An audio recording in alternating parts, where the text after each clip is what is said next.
الحمد لله وكفى وسلام على عباده الذين اصطفى أما بعد فأعوذ بالله من الشيطان الرجيم بسم الله الرحمن الرحيم شهر رمضان الذي أنزل فيه القرآن هدى للناس وبينات من الهدى والفرقان صدق الله العظيم. اللهم صل على سيدنا محمد وعلى آل سيدنا محمد وبارك وسلم. برادران اسلام، بزرگان عظام، قرآن کریم اللہ کی کتاب ہے. قرآن کریم یہ اللہ کا کلام ہے، اللہ کا پیغام ہے جو انسانوں کے نام ہے. ایک ایسی کتاب ہے جو خالق اور مخلوق کی رشتے کو جوڑنے والی، مالک کو مملوک سے، مملوک کو مالک سے ملانے والی، آپس میں عشق اور محبت کو پیدا کرنے والی کتاب ہے. یہ گویا اللہ رب العزت کا پیغام ہے، خط ہے. ایک عاشق اور معشوق کے درمیان گویا خط و کتابت ہے. اسی وجہ سے کہا جاتا ہے جو قرآن زیادہ پڑھتا ہے تجربہ یہ ہے کہ اسے اللہ سے قرب زیادہ حاصل ہو جاتا ہے، اللہ سے نزدیکی اس کو زیادہ حاصل ہو جاتی ہے بنسبت اس بندے کے جو قرآن کریم نہیں پڑھتا.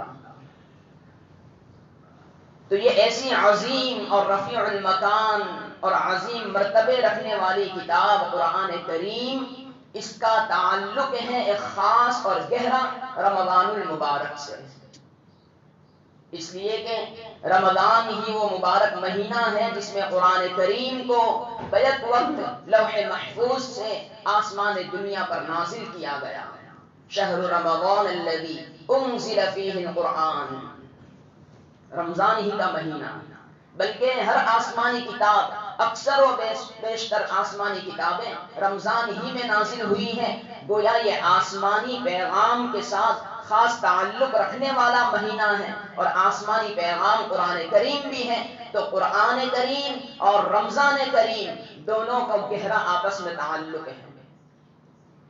اللہ رب العزت نے رمضان کے دنوں میں ہم پر روزے فرض کیے ہیں، تو رات میں تراویح کی نماز میں قرآن کا سننا سنانا نبی علیہ السلام نے ہمارے لیے سنت مقرر کیا ہے. رمضان کا جو پیغام ہے، رمضان میں روزوں کی برکت سے اللہ رب العزت ہمارے اندر شہوتوں کو توڑنے والا، شہوتوں کو کنٹرول کرنے والا ایک ملکہ اور ایک طاقت عطا فرماتے ہیں جسے کہا جاتا ہے تقویٰ. تقویٰ نام ہی اس بات کا کہ آدمی اپنے آپ کو گناہوں سے روکے، نفسانی خواہشات سے روکے. جو رمضان کے دنوں میں روزہ رکھ کر کھانے پینے اور جماع سے اپنے آپ کو روک کر حاصل کیا جا سکتا ہے. بلکہ قرآن کریم میں فرمایا گیا کتب علیکم الصیام کما کتب علی الذین من قبلکم لعلکم تتقون، تم پر بھی روزے فرض کیے گئے اسی طریقے سے جس طرح تم سے اگلے لوگوں پر فرض کیے گئے تھے تاکہ تم تقوی حاصل کرو. یہی تقوی کا انعام قرآن کریم سے استفادہ کرنے کی بھی سب سے پہلی شرط ہے. گویا جس کے دل میں جتنا تقویٰ زیادہ ہوگا اسی قرآن کریم کے ذریعے وہ راہ ہدایت حاصل کر سکتا ہے. قرآن کریم اللہ پاک فرماتے ہیں ذالک الکتاب لا ریب فیہ، یہ وہ کتاب ہے جس میں کوئی شک و شبہ کی گنجائش نہیں، جس میں کوئی الزام کی بات نہیں ہے. ھدی للمتقین، متقیوں کے لیے ہدایت ہے. قرآن تو ہدایت کی کتاب ہے ہی، لیکن ہدایت قرآن کریم سے وہی لوگ حاصل کر سکتے ہیں جن کے دلوں میں تقویٰ موجود ہے، یعنی اللہ رب العزت کا خوف موجود ہے.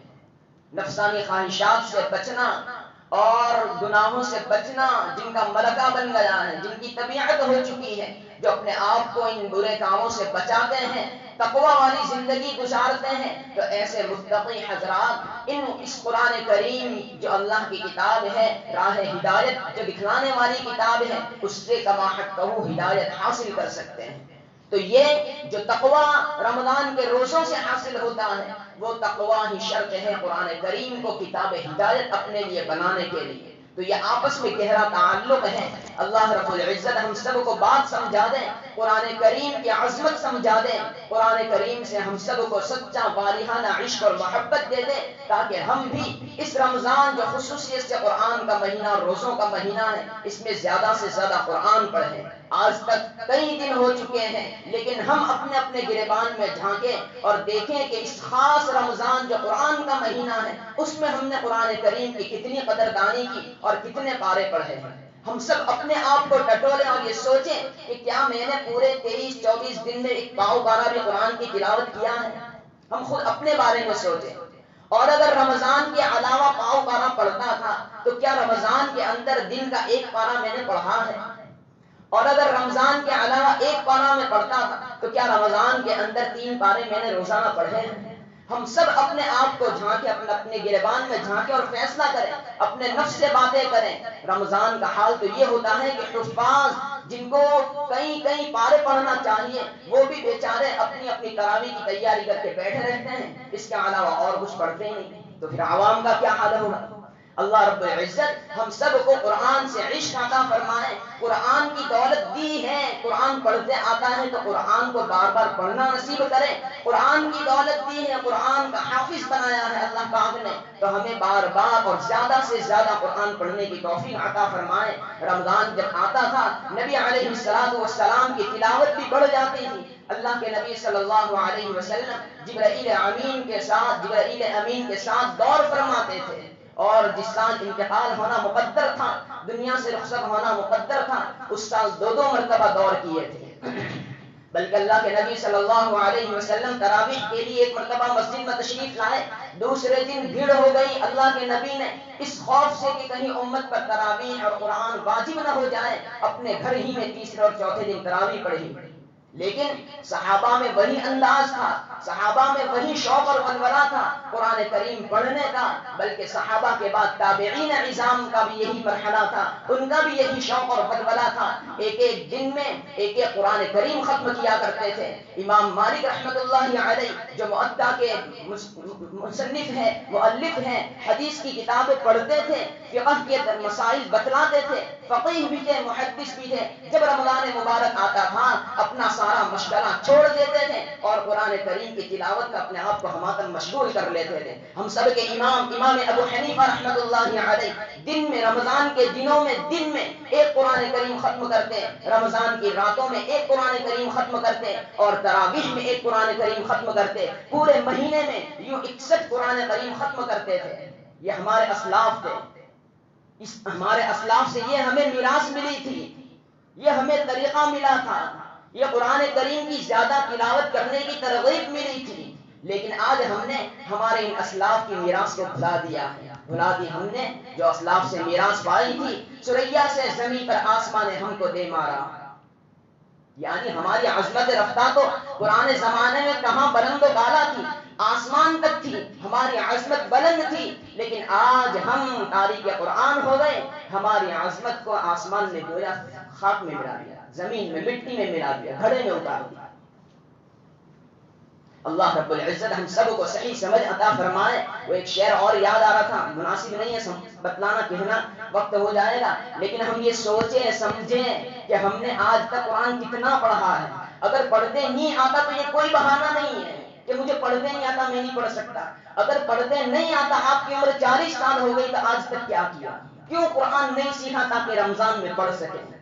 اور اگر پڑھتے نہیں آتا تو کم از کم قرآن وضو کے ساتھ کھول کر انگلیاں کیوں نہیں پھیری کہ میرے رب کا کلام ہے، میرے رب کا کلام ہے، میرے رب کا کلام ہے؟ اتنا کہتے تو قرآن کو چھونے کا ثواب مل جاتا، قرآن کو دیکھنے کا ثواب مل جاتا، قرآن سے محبت ہو جاتی۔ قرآن سے جب محبت ہوتی تو رب سے بھی محبت ہو جاتی، اس لیے کہ کلام سے محبت صاحب کلام تک پہنچا دیتی ہے اور صاحب کلام کی محبت کلام سے محبت پیدا کر دیتی ہے۔ قرآن اللہ کا کلام ہے، صاحب کلام اللہ ہے، اللہ صاحب کلام ہے، تو کلام کی محبت بھی ہمارے دل میں آتی، اور قرآن سے کلام سے محبت ہوتی تو اللہ کی محبت بھی ہمارے دل میں آتی۔ لیکن صد افسوس ہے ہم پر، ہم اپنے آپ کا جائزہ لیں رمضان کے گزرنے سے پہلے اور یہ تحیہ کر لیں کہ اب جتنے دن باقی ہے اس میں قرآن پڑھوں گا، قرآن کی تلاوت کو اور زیادہ بڑھاؤں گا، اور اگر قرآن پڑھتے نہیں آتا تو قرآن سیکھنے جانکار سے سیکھوں گا اور اس کو پڑھنے کی کوشش کروں گا۔ اگر اتنے دنوں میں نہیں سیکھ پاتے اور نہیں سیکھ پائیں گے، اگر بالکل جاہل اور نابلد ہیں، تو پورا سال لگا دیجئے قرآن کے سیکھنے کے لیے، روزانہ آدھا گھنٹہ صرف کیجئے۔ اور دوسری بات یہ کہ اپنے بچوں کو پڑھائیے، سکھلائیے، اگر خود حافظ نہیں اپنے بچوں کو حافظ قرآن بنائیے۔ قرآن کریم کا سب سے بڑا انعام کہ قرآن پڑھنے والے کو قیامت کے دن سفارش کا موقع ملے گا۔ قرآن کے حافظ کو ایسے 10 لوگوں کی سفارش کا موقع ملے گا جن کے لیے جہنم واجب ہو چکی ہے، اپنے خاندان کے لوگوں کو ایسے سفارش کرائے گا، بلکہ خود قرآن کریم صاحب قرآن کے لیے سفارش کرے گا، جس طریقے سے روزے دار کے لیے سفارش کرے گا۔ یہ بھی آپس میں دونوں کا کنیکشن ہے۔ اللہ کے نبی صلی اللہ علیہ وسلم نے ارشاد فرمایا کہ روزہ بھی اور قرآن کریم بھی اپنے صاحب کے لیے، یعنی روزے دار کے لیے، قرآن صاحب قرآن کے لیے سفارش کرے گا کل قیامت کے دن، اور ان کی سفارش قبول کی جائے گی۔ روزہ کہے گا پیارے اللہ یہ مجھے رکھتا تھا رمضان کے دنوں میں، صبح سے لے کر شام تک کھانے پینے اور جماع سے بچتا تھا، صرف اور صرف آپ کی محبت کے لیے، پیارے اللہ اس کی سفارش میرے لیے قبول فرما لے۔ اللہ پاک قبول فرما لیں گے۔ قرآن کریم کہے گا پیارے اللہ یہ مجھے پڑھتا تھا، راتوں کو میرے ذریعے آباد رکھتا تھا، لوگ سو رہے ہوتے تھے یہ تلاوت میں مشغول ہوتا تھا، یہ لوگ کھیل کے میدان میں ہوتے تھے، یہ لوگ نشے میں ہوتے تھے، یہ لوگ آپ کی نافرمانیوں میں ہوتے تھے، یہ مصلی بچھا کر وضو کے ساتھ مجھے تلاوت کیا کرتا تھا۔ اللہ رب العزت قرآن کی سفارش کو بھی قبول فرمائیں گے، اور جو صاحب قرآن ہے، قرآن کو پڑھنے والا، اللہ رب العزت اس کو مرنے کے بعد حافظوں میں شامل کر دیں گے، اور جو قرآن کا حافظ ہے، قرآن خوب پڑھتا ہے، کثرت سے پڑھتا ہے، اللہ رب العزت اسے ایسے 10 لوگوں کی سفارش کا حق عطا فرمائیں گے جن کے لیے جہنم واجب ہو چکی ہے۔ اللہ رب العزت ہم سب کو قرآن سے عشق عطا فرما دے، قرآن سے محبت عطا فرما دے، قرآن کریم سمجھا دے، قرآن کریم سکھا دے، قرآن کریم کی تعلیمات کو اپنی زندگی میں لانے کا موقع عطا فرما دے، قرآن کریم کو لے کر دنیا جہاں کو تبلیغ کا مشن، تبلیغ کا میدان بنانے کی توفیق عطا فرمائے، ہم سب کو اپنی رہنمائی عطا فرمائے۔ آمین وآخر دعوانا الحمدللہ رب العالمین۔